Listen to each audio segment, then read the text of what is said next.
Hey guys, welcome to the Liberal Hive Mind, a channel solely focused on exposing the abundant hypocrisy of the left. You know, there's this quote that people often attribute to Elon Musk. Some people have said that the quote is misattributed. He never actually said it, or there's no actual proof that he said it, which I mean, of course, is possible. It's possible that he never said this, but nonetheless, the quote is so relevant here, so let's use it. Elon Musk once said, "You can have a bachelor's degree and still be an idiot." And I want to bump that one up a little bit. You can have a bachelor's degree and still be a dummy. You can have a master's, you can have a PhD, you could have spent your entire life in universities studying and doing research and still be an idiot. That is absolutely correct. Now that's not to say that many people and many academics aren't absolutely brilliant people, because of course we know that's the case, but the point is that education is not a substitute for intelligence, and especially not competence. And intelligence, well, it varies, and there's different kinds of intelligence. You know, I have a friend that I grew up with who never really did well in school. He was often at the bottom of the class,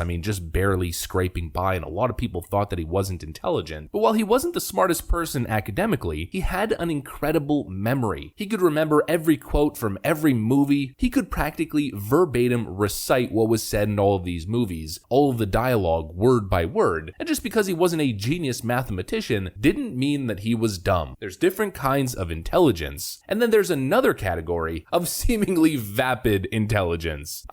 No intelligence. And surprisingly enough, or unsurprisingly, many of these people, if not a good portion of these people, somehow end up in government, elected office, and in many ways dictate your future. Wait a minute! There seems to be no sign of intelligent life anywhere.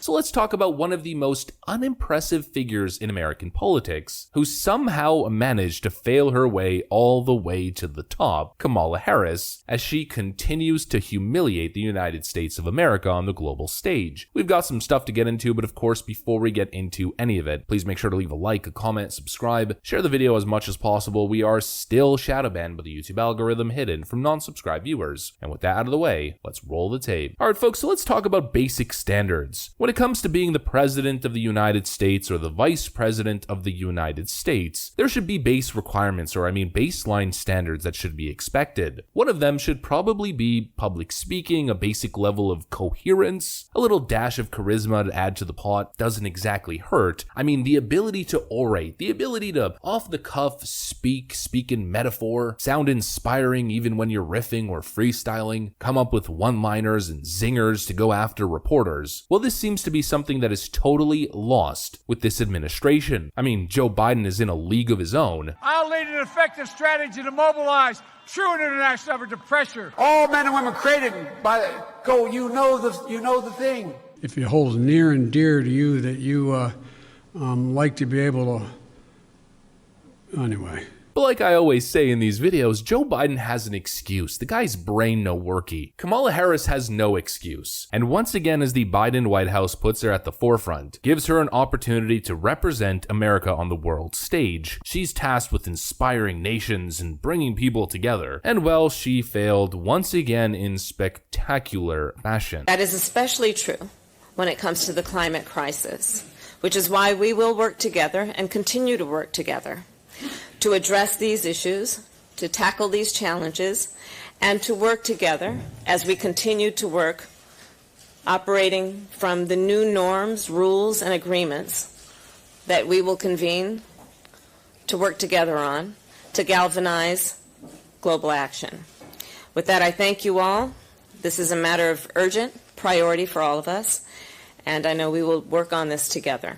Totally incoherent. Maybe this is just my experience. I went to really good private schools in my youth, but when I was like 13 years old, I was surrounded by bookworms and kids who read a lot and wrote a lot, and these 13-year-olds would put Kamala Harris to shame in their public speaking and in their writing. 13-year-olds are not only more coherent than Kamala Harris, but completely blow her out of the water, and she's the vice president of the United States. All she could say is, work together, because we're going to work together, because working together is what we need to do to work together to combat this thing that won't work if we don't work together. I mean, utter nonsense. She goes in circles and circles and circles, and at the end of her speaking, you don't really get the point. I mean, she's literally incoherent in a completely different way than Joe Biden is. Joe Biden can't use words, and Kamala Harris can't formulate sentences. As the Vice President of the United States, the second in command, and God forbid anything happens to the President, the Vice President assumes the role of President of the United States, the second most powerful person in the world. You could argue at least. And she shows a complete inability to speak. I mean, how is that okay? How is that something that people are okay with? And of course, it's not the first time. A couple months ago, Kamala Harris coming out with this incredible speech. The governor and I, and we were all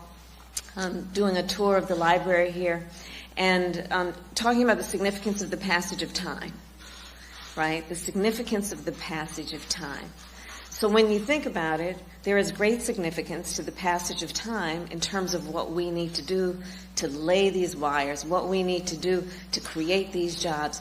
And there is such great significance to the passage of time when we think about a day in the life of our children. In the passage of time, she has this idea in her head, whether it's work together or passage of time or whatever it is, and then she goes in circles trying to come up with something to say surrounding this one idea, and it just doesn't work, and she ends up just repeating herself over and over again. And of course, the question that remains is, how did we get in this position in the first place? How are these the people that are representing us? People who are clearly so unpopular and so incompetent that they can't formulate sentences, and they can't even keep their staff to remain loyal to them. Kamala Harris probably being one of the biggest disasters in Washington we've seen in a very long time. I mean, Joe Biden's a disaster, but Kamala Harris is in the running for the biggest disaster in Washington. And the question is, how do these people continue to fail upwards? How does somebody like Kamala Harris, who is totally unimpressive, and it can't be a new thing, it's not like Joe Biden whose brain is just slowly deteriorating. When Joe Biden was younger, he was at least coherent and charismatic, and there was something there. Kamala Harris never had that. How did somebody as unimpressive and somebody as incompetent as Kamala Harris manage to move up in her career so steadily despite all the failure and the terrible track record? Now, of course, people have their speculations. There's a lot of rumors out there, which I cannot confirm nor deny, but the question is how? How does somebody like this get in a position of power? This is why government is so inept and government is such a failure. This is why communism is such a failure in respect to the free market. This stuff would never fly in the free market because government is not a meritocracy. They are merely puppets that are picked for the job. And now with the new Democrat standard, it's all about identity. Kamala Harris is the epitome. She's the highest level of diversity hire we have ever seen in the modern world. We all know what Joe Biden's team was thinking when they picked Kamala Harris. She crashed and burned during the primaries. She wasn't a top contender. Her entire political career was basically ended by Tulsi Gabbard in 1 minute, and then somehow magically, even though she was at the bottom of the primaries and had to drop out early, she earns the vice presidency. This is what happens when you hire people who are not qualified. This is what happens in a non-meritocratic system. And even the Democrats knew it was a bad idea from the start. Joe Biden knew. Jill Biden knew. It's not like Joe Biden wanted Kamala Harris for the job. It was merely, we're going to pick Kamala Harris because we think it's going to play out with specific groups and benefit us in the general election. That's literally all it was, to pander to progressives and to pander to minority groups. And we know that that's the case, and we know that they don't like each other because the reports have been endless. Biden has only had lunch with Kamala Harris twice this year, despite his promise to dine together once a week. Records shed new light on relationship, with book claiming Joe snapped at her and Jill not wanting her to be vice president. New book reveals frustrations between Biden and Harris camps. Inside Jill Biden and Kamala Harris's feud, as new book reveals rising tensions after Joe's team blasted messy vice president office. This entire presidency, from top down, side to side, and even on the z-axis, is a complete utter failure and disaster. It's a new level, a new standard for failure. And how absolutely laughable these coping leftoids, telling us that the only reason Kamala Harris is receiving any criticism is because of her gender and because of her race. It's really just racism and misogyny. Give me a break. Did they see the clip that this video featured? Are you seriously watching that and saying that criticism lobbed towards Kamala Harris is unwarranted?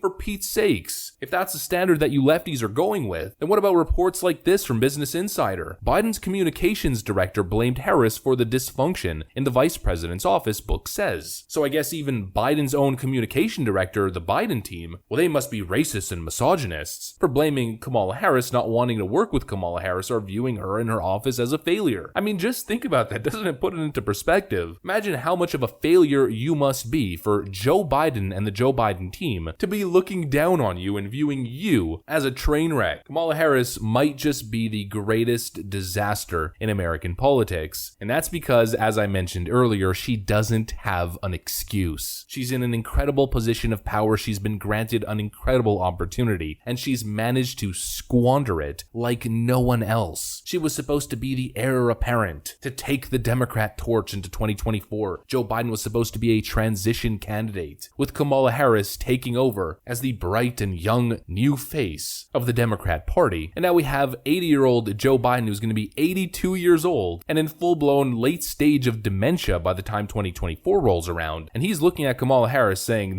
"That ain't it, Chief. I gotta run again." The Democrats are screwed, folks. This is what happens when you run a system that is based off of identity and affirmative action instead of a meritocracy, instead of merit. This is what happens when you elect absolute incompetence, when you put incompetence in positions of power to lead the nation. This is what happens when you prioritize everything superficial, when you prioritize the look of a politician, when you want somebody who looks like a politician and talks like a politician, when you prioritize gender and identity, when you elect these empty politician shells instead of real people, when you fall for the political marketing scam because, God forbid, you vote for the guy with mean tweets. Well, this is what you get instead, and the results speak for themselves now, don't they? Like I always say, folks, Democrat voters should be ashamed of themselves, but at least heading into 2022 and 2024, there's going to be a moment for redemption. Cleanse your soul, folks, and do the right thing, because what's going on right now, I mean, it just ain't working. That's what I got for you guys, though. If you enjoyed this video, please make sure to leave a like, a comment, subscribe, share the video as much as possible. We are still shadow banned by the YouTube algorithm, hidden from non-subscribed viewers. I'm going to get back to work. I want to thank you guys for watching, and I'll see you on the next one.